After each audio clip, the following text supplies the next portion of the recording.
দোকানে আসলাম, তো আমার মা ওর পিছনে করছিল, আমরা উপরে থাকি, নিচে আইয়া করছে যে নিচে ধোয়া বেরিতেছে, তো আমি পিছনে গেলাম, যে আমি ভাড়া দিয়ে এর ঘর থেকে ধোয়া বেরিতেছে।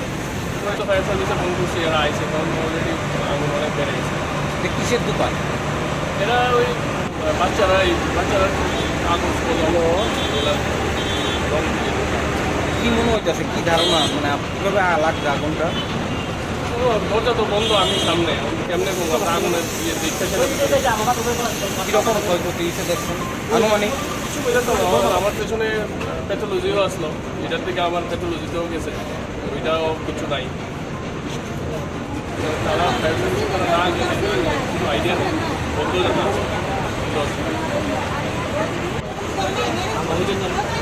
এবং প্রথমত জায়গাটার নাম আগরতলা ফায়ার পুলিশে ধনেশ্বর সঙ্গে সঙ্গে আইসি বলতে ধোয়া ফায়ার আছে, আমরা জল দেখা পাইছি।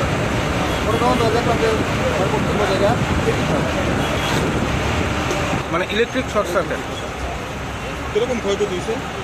এটা ওখানে তারা দালালের যোগাযোগ হইতেছে না, সব কিছু এরকম মনে হয় সেটা বলতে কিসের দোকান আছে? এটা কাগজ কলম বই খাতা এরকম আছে, আর একটা ছোট্ট ফার্মেসি আছে সামনে। মালিকের নাম জানো? নাম